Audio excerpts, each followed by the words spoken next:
وہ پیسہ جو بازاروں میں خرچ ہونا ہے اسے اپنی نسل نو کی تعلیم، تربیت اور اصلاح پہ خرچ کیجئے، انہیں دین کے قریب کرنے کے لیے خرچ کیجئے۔ رحمت عالم صلی اللہ علیہ وسلم نے ایمان اور کفر کے درمیان فرق کرنے والی چیز تو نماز کو قرار دیا تھا۔ اس طرح ہم فضولیات سے بھی بچ سکتے ہیں، بہت ساری بدعات اور خرافات سے بھی بچ سکتے ہیں، قوم کے افراد کو دین کے قریب کرنے کا سبب بنا سکتے ہیں۔ بسم اللہ الرحمن الرحیم۔ سب سے اولا و والا ہمارا نبی، سب سے بالا و والا ہمارا نبی، غمزدوں کو رضا مجدہ دیجئے کہ ہیں بے کسوں کا سہارا ہمارا نبی۔ عزیزان گرامی، آج میں ایک بہت اہم گزارش احباب اہل سنت کی خدمت میں عرض کرنا چاہتا ہوں۔ نبی اکرم صلی اللہ علیہ وسلم کا میلاد پاک اہل اسلام کے ایمان کی روح ہے۔ حضور کے میلاد پاک کا ذکر اللہ کے دین کی مدد اور معاونت کا سبب بنتا ہے، اور یہ اسلام اور اسلام کے ماننے والوں کے ایمان کی تقویت کا سبب بنتا ہے۔ اور میلاد پاک کا ذکر توحید کو خالص کرتا ہے، شرک کی جڑیں کاٹتا ہے۔ لیکن میلاد پاک کرنے اور منانے کے حوالے سے کچھ چیزیں ایسی ہیں جو انتہائی اصلاح طلب ہیں، خاص طور پہ اہل اسلام کا گلیوں اور بازاروں میں میلاد پاک کی محافل منعقد کرنا۔ اگرچہ مقصد ان کا یہ ہوتا ہے کہ زیادہ سے زیادہ پیغام جو ہے وہ لوگوں تک پہنچے اور حضور کے ذکر میلاد کی برکات نصیب ہوں، لیکن کئی سال کے مشاہدے اور تجربے کی بنیاد پہ میں یہ بات عرض کرنے لگا ہوں کہ عزیزان گرامی، گلیوں میں اور بازاروں میں منعقد کی گئی محافل اخراجات کے حوالے سے بہت زیادہ اس پہ صرف ہو جاتا ہے، جبکہ فوائد اس کے بہت کم حاصل ہوتے ہیں۔ بلکہ یہ بھی دیکھا گیا ہے کہ خرچہ بعض اوقات لاکھوں میں ہو گیا اور اس کا دین کو فائدہ شاید 1-2% بھی نہیں ہوا۔ سبب یہ ہے کہ جس جگہ، جس بازار میں محفل پاک، جس گلی میں مجلس منعقد ہو رہی ہے، وہاں نہ تو توجہ بن پاتی ہے،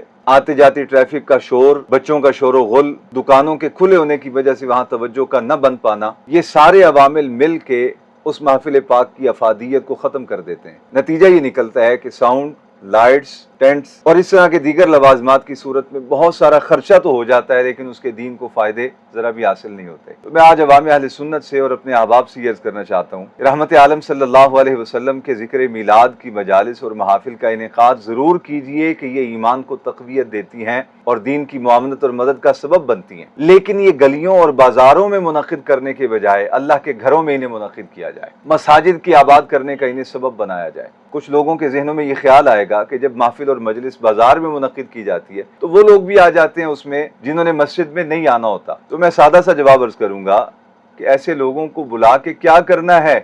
جو مسجد تک نہیں آ سکتے۔ رحمت عالم صلی اللہ علیہ وسلم نے ایمان اور کفر کے درمیان فرق کرنے والی چیز تو نماز کو قرار دیا تھا، اور ان مجالس کے انعقاد کا مقصد بھی یہی ہے کہ ان مجالس کے ذریعے لوگوں کو اللہ کے دین کے قریب کیا جائے۔ اور اگر ایک شخص سال بھر مسجد نہیں آتا اور محفل میلاد میں آ کے کرسی پہ بیٹھ بھی جاتا ہے اور اس محفل میلاد کے بعد پھر وہ ساری زندگی اسی طرح کی صرف کر دیتا ہے جیسے پچھلی زندگی گزار رہا تھا، تو اس کے بلانے کا اور اس کے بٹھانے کا اور اس مجلس کے منعقد کرنے کا فائدہ ہی کچھ نہ رہا۔ تو جب فائدہ حاصل نہ ہو تو ہر عقل مند یہ کہتا ہے کہ جس کام کا فائدہ نہ ہو اسے چھوڑ دینا چاہیے۔ تو میں عرض کروں گا عزیزان گرامی، محافل میلاد اور ذکر میلاد کے جلسے مسجدوں میں منعقد کیجئے، البتہ لوگوں کو ترغیب دینے اور لوگوں کو انوائٹ کرنے اور لوگوں کو بلانے کے حوالے سے گھر گھر جا کے دعوت دیجئے، اپنی دعوت کو منظم کیجئے، اپنے رابطے کو مربوط کیجئے، تعلق اچھا کیجئے، اپنے اخلاق کو اچھا کیجئے، اور بے نیازانہ طبیعت کہ ہمارا کیا ہے جی، ہم نہیں، جس نے آنا ہے آ جائے، جس نے نہیں آنا نہ آئے، یہ مزاج دین کا مزاج نہیں۔ اللہ کے حبیب صلی اللہ علیہ وسلم خود چل کے گئے ہیں مکہ کے تمام قبائل کے پاس، جب ہر طرف سے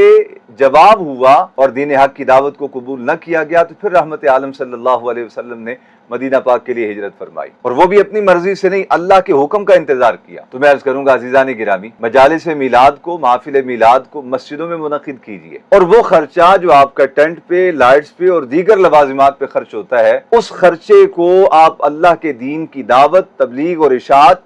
پہ خرچ کیجئے، دین کی ترویج و اشاعت پہ خرچ کیجئے۔ وہ لائٹس، وہ ٹینٹ، وہ ساؤنڈ اور وہ دیگر لوازمات پہ خرچ ہونے والے پیسے کو بچا کے مسجد میں محفل میلاد منعقد کریں، اور جو پیسہ وہاں خرچ ہونا تھا اس سے دینی کتب خرید کے آنے والے لوگوں کو تحائف پیش کریں، اور محفل میلاد میں اناؤنس کریں کہ جو بچہ 40 دن تک نماز پنجگانہ جماعت کے ساتھ ادا کرے گا اس کو تحفہ دیا جائے گا۔ وہ پیسہ جو بازاروں میں خرچ ہونا ہے اسے اپنی نسل نو کی تعلیم، تربیت اور اصلاح پہ خرچ کیجئے، انہیں دین کے قریب کرنے کے لیے خرچ کیجئے۔ اس پیسے سے انعامات رکھیے، تحائف رکھیے کہ جو محلے دار 40 دن تک پنجگانہ نماز مسجد میں ادا کرے گا یا قرآن مجید کی تعلیم میں آ کے بیٹھے گا یا مجالس ذکر میں بیٹھے گا یا حلقات ذکر میں بیٹھے گا یا درس حدیث میں بیٹھے گا اسے تحفہ پیش کیا جائے گا۔ سو اس طرح ہم فضولیات سے بھی بچ سکتے ہیں، بہت ساری بدعات اور خرافات سے بھی بچ سکتے ہیں، اور اپنا سرمایہ وہ جو ضائع ہو جاتا ہے روڈوں پہ اسے بچا کے اپنی نسل نو کی ترویج اور تعلیم اور تربیت اور اپنی قوم کے افراد کو